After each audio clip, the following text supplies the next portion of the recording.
When we speak about Shiva, we are not speaking about a god in the same way we speak about Zeus or Thor or even the biblical god.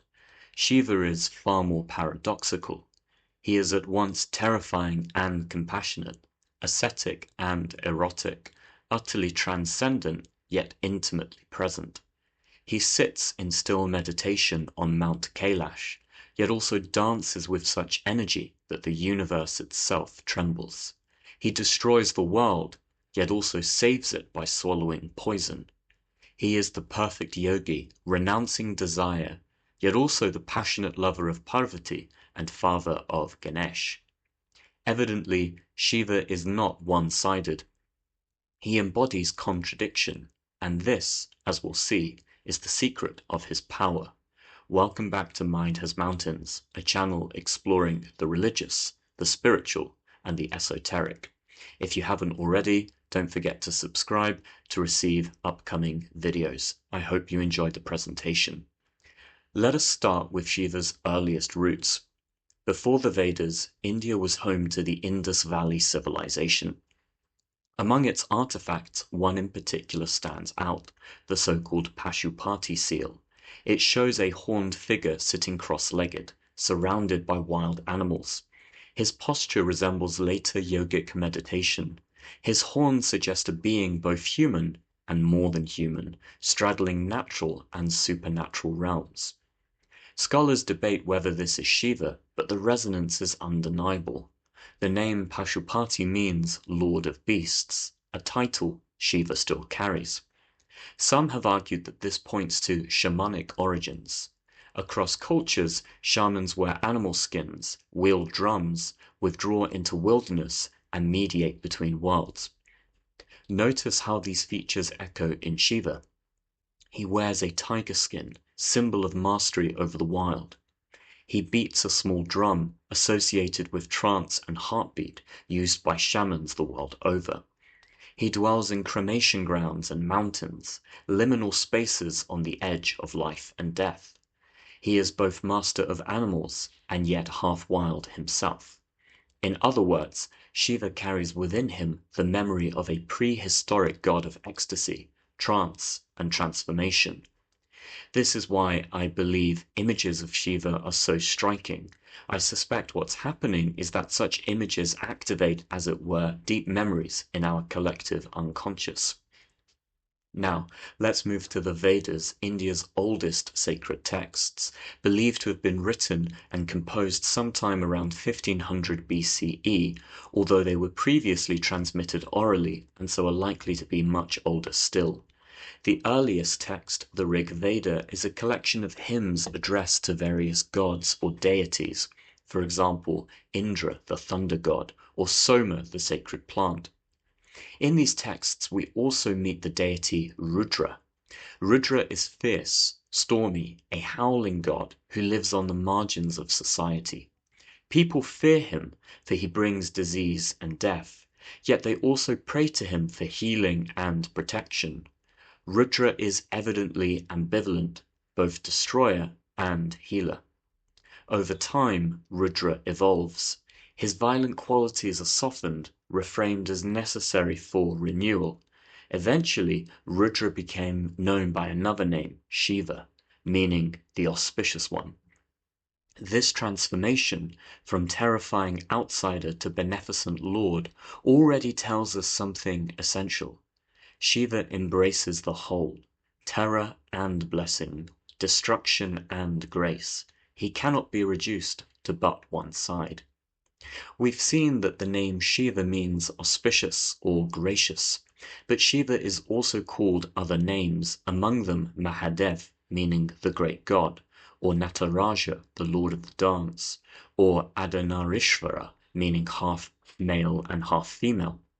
The last name is particularly interesting since it appears among the medieval Western alchemists, what with their universal motif of the androgynous hermaphroditic figure. This is an interesting resonance between Hinduism and Western alchemy.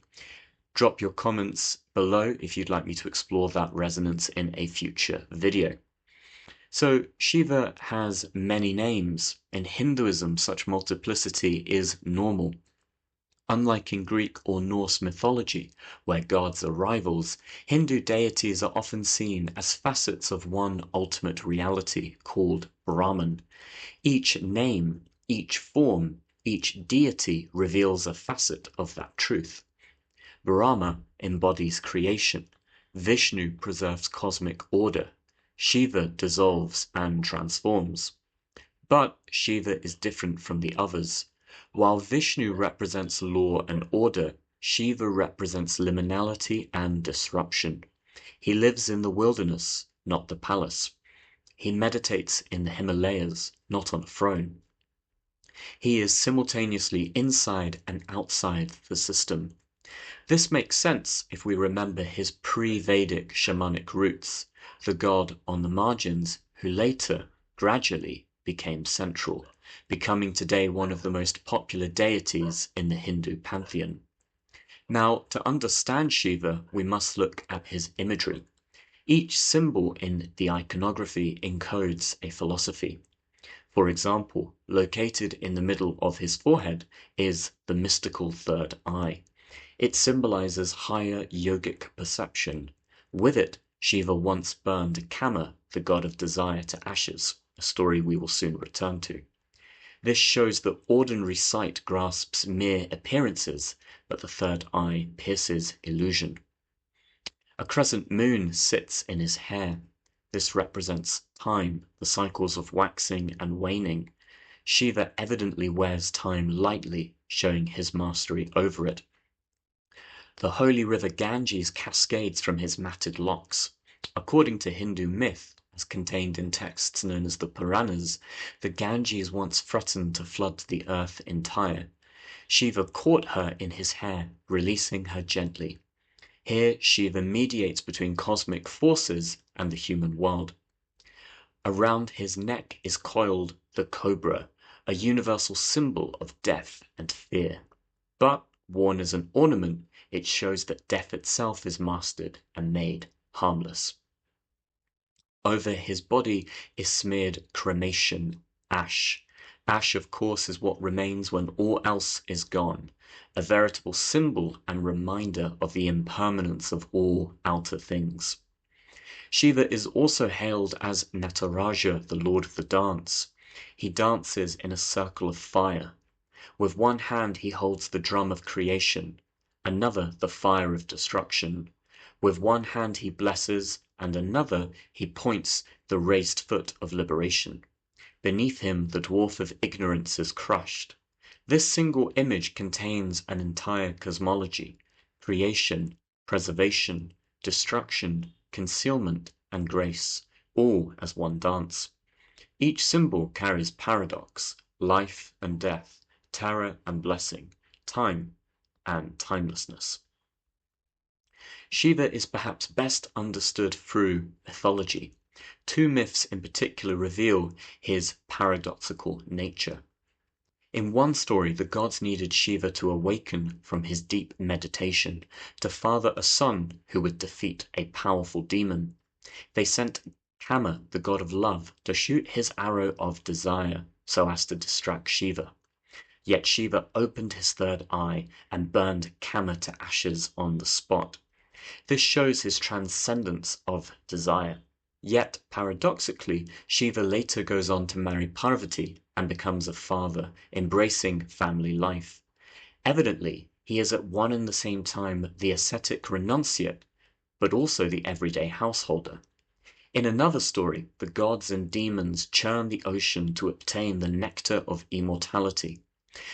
But deadly poison arises from their efforts, threatening to destroy all creation. Shiva decides to drink the poison there and then, holding it in his throat, which subsequently turns blue, hence his name Nilkant, meaning the blue-throated one. Here Shiva is cast as the protector and savior, willing to absorb cosmic suffering into himself. The resonances with the later Christian story of the god who sacrifices himself for the world should be clear. Through such myths and stories, we see why Shiva is both feared and loved. He is at one and the same time the destroyer who also saves. Now, Shiva comes down to us not just through iconography and mythology, but through the world of philosophy. Philosophically, in the school of Kashmir Shaivism, which developed between the 9th and 11th century CE, Shiva is not merely a god among others, but the absolute itself. He is seen as the light of consciousness, in other words, the awareness within which all experience appears. But he is also seen as dynamic power, or Shakti, the goddess. Taken together, the universe is the pulsation or spanda of Shiva Shakti. Unlike in other traditions such as Advaita Vedanta, which interpret the world as an illusion, in Kashmir Shaivism the world is very real. It emanates as a real manifestation of the divine, and it is celebrated as such. In Kashmir Shaivism, liberation then takes not the form of an escape from the world, but recognition, realizing that your own self or consciousness was never separate from, but has always been one with Shiva, the supreme reality. If you want to find out more about the sophisticated philosophy of Kashmir Shaivism, check out my full-length video on that topic. Now, whether we explore Shaivism through the world of Hindu iconography, or mythology, or philosophy, I believe time and again interesting contrasts can be made with Buddhism. Indeed, in early Buddhism, especially the literature known as the Pali Canon, existence is seen as impermanent, unsatisfactory, and without self. The world is accordingly seen as a vale of tears, and liberation or nirvana involves escape from the cycle of rebirth or samsara. By contrast, Shaivism sees the same impermanence differently. Yes, things arise and pass away, but this is not suffering to the follower of Shiva. It is divine play, Leela. The world is sacred, real, an expression of divine consciousness. Liberation is not escape, but recognition. Where the Buddhist says, see impermanence and let go, the follower of Shiva instead says, see divinity and embrace. It's interesting that both the Buddhist and the Shaivite are interpreting the same experience of arising and passing away, and yet arriving at very different conclusions of the same phenomenon. Now, so far we've looked at abstract philosophy and mythology, but how is Shiva worshipped in everyday life? Well, the approaches to this mysterious god are as varied as his many forms. There are those who approach Shiva through bhakti or devotion by chanting, for instance, the Om Namah Shivaya mantra and making pilgrimages to the many holy sites that dot the Indian subcontinent. Others approach Shiva through yoga. Of course, Shiva is celebrated as Adi Yoga, the primordial teacher of meditation. In Tantra, which I explore separately on my channel, Shiva is approached through various complex esoteric practices involving mantra, visualization, and Kundalini awakening. Shiva is also approached by ascetics who smear themselves with ash, meditate in cremation grounds, and renounce their ties to worldly life. Equally, Shiva is the model householder and father, showing that liberation is very much possible within everyday family life. Evidently, both renunciation and embrace lead ultimately to one and the same goal. Now, to bring this discussion into the modern world, I think it's worth pausing to consider the life and thought of the 20th century French Indologist and musicologist Alain Danelou. Danelou, although French, lived in India for many years, studying Sanskrit and thereby immersing himself in the traditional Hindu world, far removed from Western modernity. He was primarily based in the holy city of Varanasi, also known as Shiva's city. His books, such as Gods of Love and Ecstasy and While the Gods Play, which I highly recommend, offer a distinctive reading of Shiva that bridges Indian insight with Western thought. For Danelou, Shiva is above all the god of life's fullness, not a God of renunciation or denial, but of total embrace. He is often compared to Dionysus, the Greek god of wine, dance, and ecstatic transformation. Both, in Danalou's view, are gods who affirm the sacredness of sensuality, music, dance, and even destruction, showing that divinity is not opposed to chaos, but revealed through it. I believe that the French philosopher Nietzsche essentially arrived at the same view in his book Thus Spoke Zarathustra. Indeed, his mouthpiece, the prophet Zarathustra, declares at the beginning of the text that God is dead, yet later affirms that he would only believe in a God who can dance. Whether he realize it or not, he is referring to the Shiva Dionysus archetype. Perhaps Nietzsche was unknowingly tapping into deep memories of the collective unconscious of such a dancing god. Danalu particularly emphasized Shiva's polarity with Shakti, the goddess. Whereas the Christian West often divorced spirit from body or heaven from earth, Shaivism insisted instead that consciousness, represented by Shiva, and energy or the world represented by Shakti are truly inseparable. They are two sides of one and the same coin. In this view of things, reality is seen as inherently dynamic and pulsating, if not outright erotic. I suspect, as I said before, that the Western medieval alchemists were arriving at the same view of the world, yet they veiled it through the highly cryptic language of alchemy so as not to appear as heretics. To deny such a view of the world as inherently alive, Danalu argued, is to deny the very rhythm of life itself. Danalu, as a gay man, also emphasized Shiva's quality as the quintessential outsider. Unlike the orderly, kingly gods of religion like Vishnu, Shiva is found time and again in the wilderness, in the margins of society, in the cremation ground. Danalu saw this as evidence of Shiva's archaic, pre-Vedic origins, linking him to the truly ancient primal cults of ecstasy, shamanism, and fertility, of which the scholar of religion Mirsha Eliade had much to say. In this sense, Shiva is not merely an Indian god, but a universal archetype of the sacred, wild, the liminal, and the ecstatic.